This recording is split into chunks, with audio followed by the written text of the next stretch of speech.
Okay, we might get started.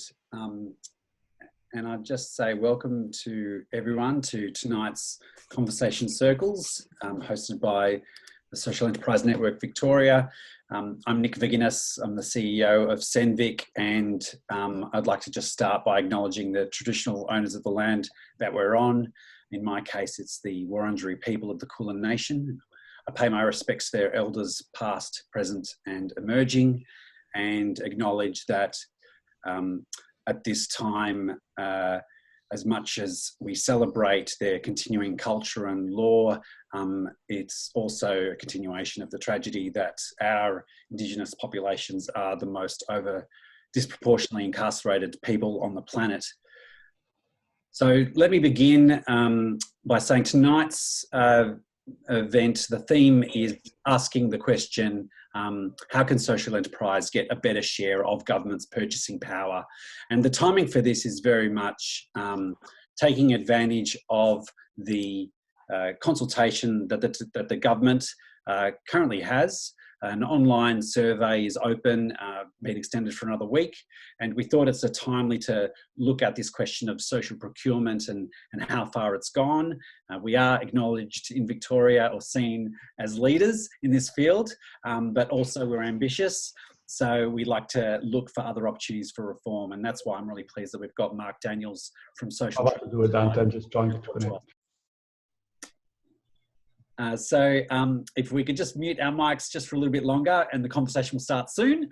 But first I might just pass over to Mark to give us 10 minutes really just to fuel the conversation this evening before we break up, and an opportunity to engage a bit more into this topic. Thanks, Nick, and hi everyone. It's really nice to be here. I'd like to acknowledge the traditional owners of this land that I'm on. I'm in Melbourne, so I'm on the land of the Wurundjeri, and I want to acknowledge their elders past, present and emerging as well. I'm just going to spend, hopefully it will only be 10 minutes, going through a couple of slides. My background, I guess, is that I've been with Social Traders since we started operating, which was in 2009. And I've been involved with social procurement in some way, shape or form since about 2002, and with social enterprise, and sort of see a lovely fit between social enterprise and social procurement. For those who don't know, I mean, Social Traders runs a marketplace. We help, we work with social enterprises and we work with buyers in the marketplace. And the goal of the marketplace is to maximise the number of deals occurring between our buyers and the certified social enterprises in that marketplace. I'm just going to share some slides to kick off. That's the one I want.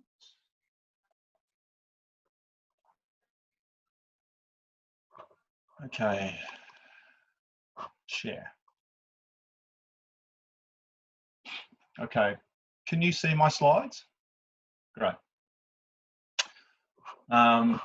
There's a lot of text in these slides, and I apologise for that, but in a normal world, I would have done animations and brought points in, but I know that Zoom doesn't like that.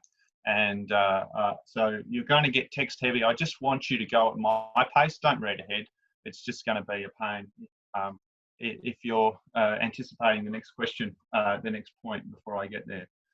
So I just want to start with this document, which is the Social Enterprise Strategy, which is my discussion with Nick really was, okay, how's the social enterprise strategy gone for Victoria? And we're thinking about one thing in particular here, which is the action area 3, which is called improving market access. That's the part of the strategy that relates to winning work with the Victorian government. So I'm going to do 3 things. I just want to ask the question, well, I'm just going to reiterate what it is. Then I'm going to look at what has it achieved, what hasn't worked that well, and what could we improve, or how could we improve it? So firstly, what is it? It's got 3 fundamental actions attached to it in the strategy. So let's just touch on what they are. 1, I wanted to create a social procurement framework. the government will develop a whole of government social procurement framework to leverage public investment in supporting social outcomes. I can read through the whole thing, but essentially, many of you will be aware that a social procurement framework was created in Victoria. The last sentence is interesting. It is a broader framework that considers economic and social value, not from working with social enterprises. That's interesting. It went a lot broader than that, and I'll touch on that in a moment, some of the breadth of the social procurement framework.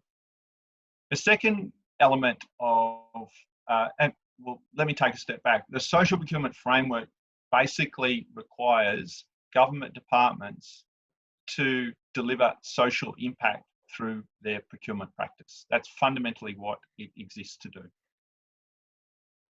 Second element of the strategy in relation to improving market access was social enterprise recognition. And that is basically the government would support the development of a recognition scheme to help identify social enterprises and build buyer confidence, creating a directory-like information source that identified Victorian social enterprises. And the third was it would create an online matching platform, on-ground events calendar, and the government will facilitate the development of an online partnering platform to link government and corporate buyers with social enterprise and support events in metro, regional markets and link buyers with social enterprises. I just wanted to put it out there. I'm not going to read all of my dot points in this way. I just think it's important that you understand what the government was seeking to do when this was released in April 2017. And the rest of my comments are going to be based on these 3 dot points, basically. So let me just go to what it has achieved. And it has achieved tons. So first point, we actually now have a leading certificate. We have the world's leading certification scheme for social enterprise. Okay, it is now, if you are certified by Social Traders, you have gone through the most rigorous certification scheme in the world, basically, for social enterprise. So there is very little, if any, doubt. There is no doubt from our buyers they're buying from legitimate social enterprises. We have the most advanced social procurement framework in the world. So they have done a lot right. You will not find anywhere else in the world that has gone to the lengths that the social procurement framework in Victoria has in terms of requiring change in practice from within government. And the third point, every public servant in the state now has access to data on certified social enterprises, and the public in future will have access to that to that data as well. Just some other key points. Most staff in the Victorian government actually know what a social enterprise is. You can't believe how significant that is. And if you've ever tried to tell your father or your mother what you do for a living, you would understand how difficult it is to explain what a social enterprise is. But the fact that we have pretty much every procurement staff member across the Victorian government understanding it is quite significant. They actually have to think about social procurement, and some have actually bought from social enterprises, okay? And I make that point, I wouldn't change that language at all. Only some have actually bought from social enterprises. So this has not been earth-shattering in terms of it's not like every time they go to buy, they're thinking about social enterprise. Every department or entity in government, and there are 270 government departments and entities, have a strategy. They've all set their own targets, and they all have to report on those targets annually to demonstrate whether they met those targets or not.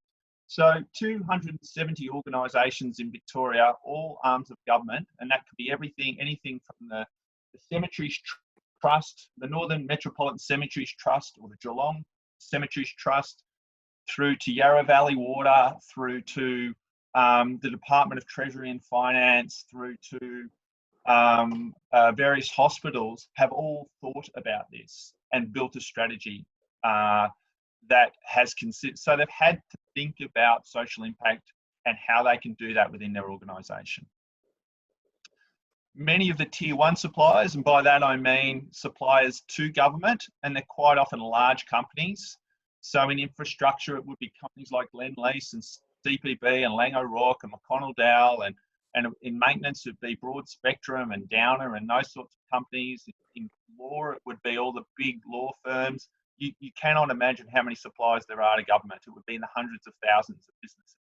But the big tier ones, they're very aware of this. We at Social Traders, we work with 85 different buyers, and 60% of them joined because of the social procurement framework. They actually cited that, and it might not have been their only motivation, but it was a significant motivator for them. So it's changing it's changing business as well as. Couple of other points. 6 ministers were involved in the Social Procurement Framework annual report. That says there's breadth in terms of buying. It's really well resourced in Treasury and Finance. There's about a team of 10 people rolling out the Social Procurement Framework, and in each department there are staff who support the rollout of this as well. They may not be dedicated, but there are staff in there. Mark, just so you know, you're stuck on the first slide if you just want to click over so people can read the others. No, I think I'm still on the first slide. Oh, okay. Sorry. Yeah. SEs have identified the social procurement as the most significant contributor to their revenue. So it's not the most significant contributor, it's the most significant new contributor to their revenue. And finally, there are 200 Victorian-based social enterprises that are now certified with Social Traders. So there is huge buy-in to this stuff. I only have 3 slides. So this is the second one. What's worked well? Okay, you probably know, 96% of social enterprises are small or medium-sized, okay? It's the same in business, so that's not exceptional. Here are some of the challenges though. When you're a small or medium business, you don't traditionally fit well into government procurement. They tend to buy from larger businesses. So that's been a challenge for government to think about how they can buy from social enterprises, and in some cases, rather than deal with that challenge, they're just not buying from them. Second point here, the level of innovation in building social enterprises into supply chain has been limited. So when there's a barrier, we're not often seeing government think laterally about how to address that barrier. So if we're struggling to get social enterprises that we can buy from, they're not thinking about changing the way they buy in order to enable that to occur. The social procurement framework actually has no targets, and it has no obligations for a government department to engage in any way with a social enterprise.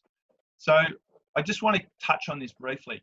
The social procurement framework includes everything from reducing domestic violence, and these are all noble goals, but it's quite broad.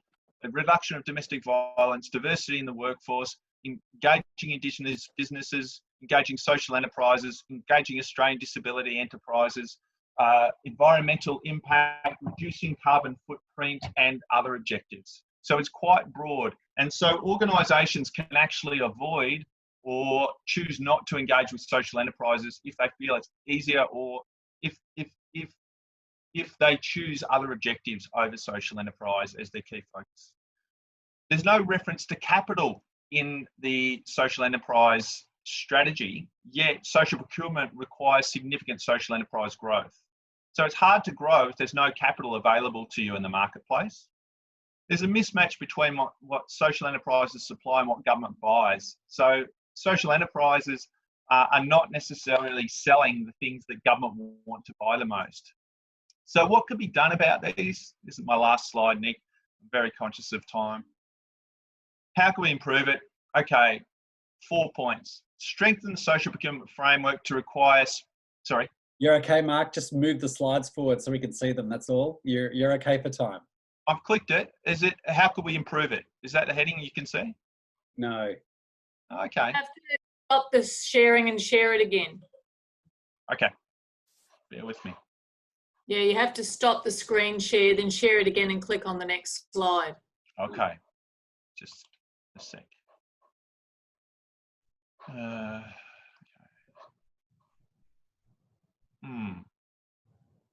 Mark, are you okay if we make these slides available after? Oh, totally. Okay. Are you okay if I actually just talk to this, because I can't find my share button. I think I'm on a different screen right now. So I'll just talk to it. It won't take a minute. Yep. So 4 things. 1, strengthen the social procurement framework by putting spend targets for social enterprises as mandatory. So every department has a mandatory spend target with social enterprises. 1. 2, create a social procurement innovation sandpit that enables government to experiment and do things outside of the rules in order to build social enterprise capacity and to allocate contracts at appropriate sizes. So we need space for innovation. 3, see the establishment of a patient capital fund to support social enterprises to grow. And this can be done in partnership with philanthropy and impact investors, but get the capital out there. And 4, and lastly, support the development of a market-led social enterprise incubator to support social enterprises, to support social entrepreneurs to build the social enterprises that are needed. So we actually need those 4 things: cash, the right social enterprises and the support for them to emerge, innovation so that the existing social enterprises can win more work, and targets, because if we've got targets, government will spend more money with social enterprises.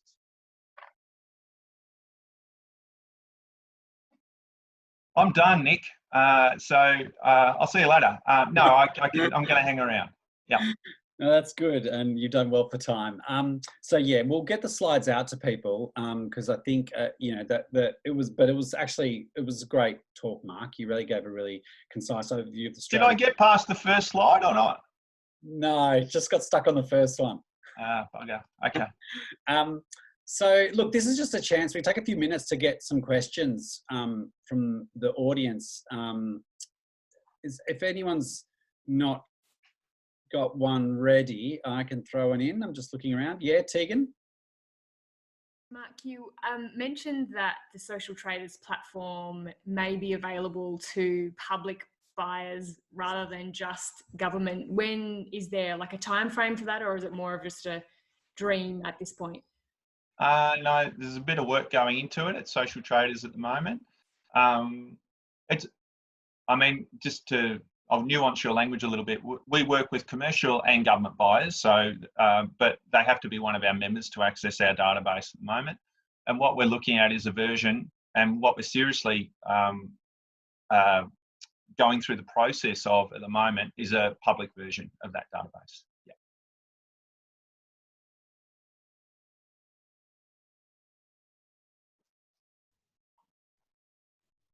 Yeah, great. Thanks, Pete. Just rescuing me. Yeah, your question. I got so many. Thanks very much, Mark, for a really clear overview. No worries. I've been working for the last 4 years or so, predominantly with regional and rural social enterprises. Yep. And your observations match exactly what they've had to say to me about the mismatch between the scale on which they're trading and the scale at which government procurement in particular likes to operate. Yep.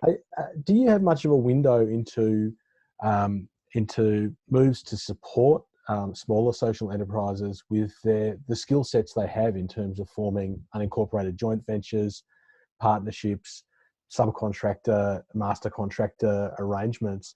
Because I keep running into these small organisations that say things like, we're an Australian disability enterprise. We wash all the cars for the local council out of our car wash. Yep. And then I'll run into 3 or 4 organisations doing that, and then I'll look at a Parks Victoria vehicle go past me on the road, and I'll think to myself, gee, that must be a big fleet. That's a great big juicy opportunity. But I don't think any of those existing ADEs that run car washes are in a position to tender for that. Yeah. But they could, all working together. I'm curious what you've seen from working in this space around what's emerging in terms of that capacity to partner for the purpose of scale. Yeah, look, we see some. It's taken a long time to start to see some, I have to admit, because partnering takes a lot of time and effort. It's not an easy process quite often. And we're just as likely to see commercial social enterprise as we are to see social enterprise partnerships. And I'd say there are a few, but there aren't a lot that we've seen over time. So that's on the supply side. On the demand side, we spend a lot of time trying to help people understand how they could buy from those 4 ADEs in those 4 regional areas differently. So how could Parks Victoria change their procurement process? Could they break it up instead of 1 contract into 14 contracts where someone could tender for all of it and someone could tender for a region that they wanted to deliver on, for example.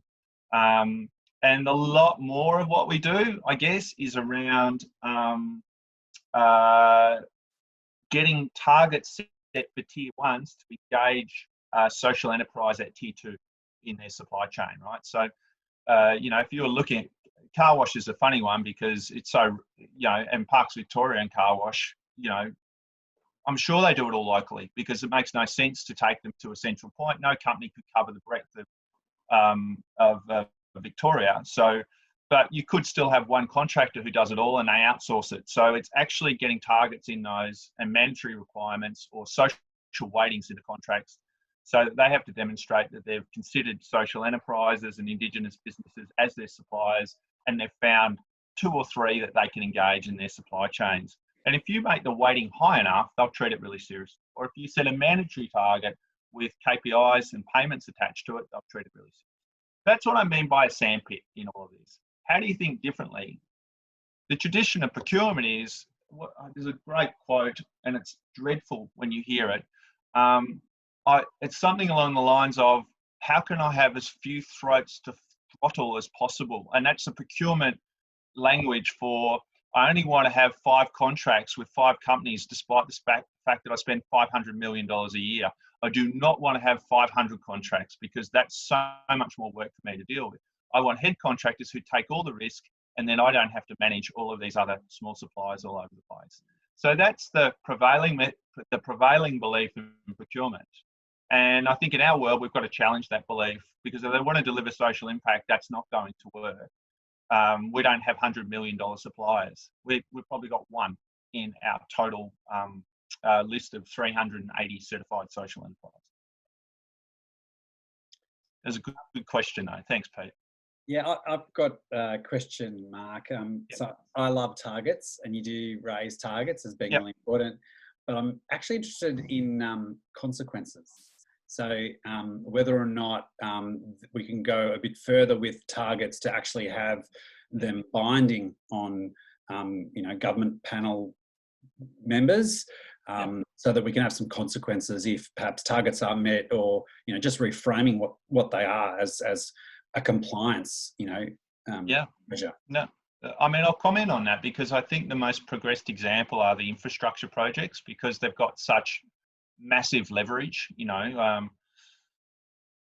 Level crossing is always a great example. Level crossing has KRAs, key result areas. I think there's 18 KRAs on every level crossing project. Each KRA is worth a couple of $1 million. So they're all bonuses, right? If you don't achieve a KRA, you don't get that $2 million or $1 million. And social procurement runs across 4 or 5 KRAs. So if they're not meeting their target for social procurement, they will lose potentially $10 million or so in their contract. So there's a definite a reward for doing the right thing in that. And one thing Alex explored, and I don't even know what I should say, but I feel like I can say this because I don't think I'm really breaching anything but they actually, in the initial contracts, they said, if you don't take this seriously, we will prevent you from winning any future work with the Victorian government.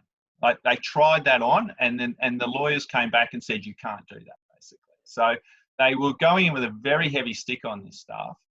And don't paraphrase me. I can't get it quite right. Paraphrase me, but I think I've got the language a little bit wrong. But it was something along those lines, which is, we won't engage people who don't treat this seriously. And then they got legal advice that said, I don't think it'll stand up if you're taken to court. I don't think you can actually do that. Yeah. So I agree with you, Nick. I mean, I think we're still at the softly stage of the social procurement framework. I mean, I can't begin to tell you how hard it is to change the way people buy things, right? It's like, well, I want to go the easiest way that creates the least pain, that has the lowest risk, so I'm not going to get my ass kicked anywhere. Social procurement is quite different to that. You're asking them to change the way they buy, not always, but in some ways. And so they'll look for the social procurement model that creates the least risk for them quite often. And often that's just outsourcing it. So tier one, you have to make sure that your supply chain has social enterprises in it, or we'll do catering, or we'll do those things that are relatively low risk in terms of the core business at the end of the day. And I think going lightly is a good way to begin this, but I think at some stage it has to get teeth attached to it as well. And I'd say the social procurement framework in the next 12 months. So, this social enterprise strategy, I'm assuming, is a 4-year one, Nick. Okay, in the next 4 years, you would expect to have targets attached to departments in terms of their engagement with social enterprises moving forward. I think that's just a given. And we've seen targets work, and it's worked really well at a federal level with the Indigenous procurement policy. It's worked really well on projects like the level crossing removal project. I don't think there's any reason why you'd avoid doing it in state government departments, because I think they've got a pretty easy ride at the moment. Great. You can hear me? Yes. Any other questions from the floor before we break into some smaller rooms? Yeah, Cole? I just got one, which is kind of hand in glove on setting targets. Mark, what are you seeing as sort of best practice around genuine outcome or impact measurement, to validate the value for money? Are you seeing anything on that? No, but we're starting to see bigger companies. So probably the greatest innovation is going to come in the infrastructure construction contracts, because the volumes, the Northeast Link is it's a $15 billion project, right? So the scale of investment in demonstrating the impact is going to be much greater on a project like that, or a level crossing, or a metro tunnel, than it is on any other sort of project. One thing that is happening at the moment is the ICN, which is the Industry Capability Network, for anyone who doesn't know, actually developing a tool that government is really interested in, and is actually engaging with already in construction and infrastructure, which allows tier 1, 2, 3, 4, you can go the whole way down, and everyone in the supply chain records the social impact they deliver into that tool, which I think is really hugely beneficial. There's been real challenges in the past that only some of the data was getting passed up, and we've seen so many examples of that. So that's not about outcome, that's about better data at the end of the day.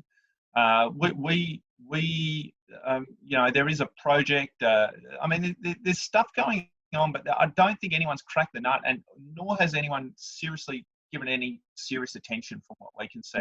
We just hear about projects, and there was an SROI done by CYP, so the Cross Yarra Partnerships, which is the Metro Tunnel, and we're going to get a briefing on what came out of that SROI. So that's the first time I've even heard the words SROI, or not words, the acronym SROI in any of the projects today.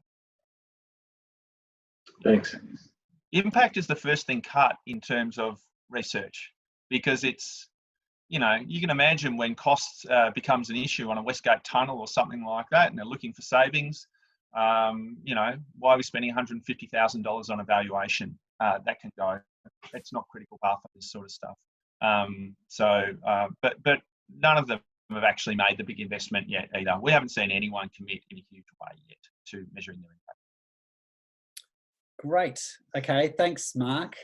So we're going to break into smaller rooms now, and I don't think we'll reconvene at the end, because we've only got half an hour. And the point here is to really just engage a bit more closely with this material and share some of your own thoughts and hear from others.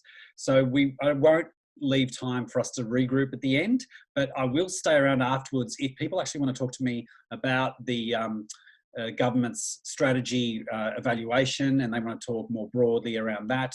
I'm happy to stick around afterwards.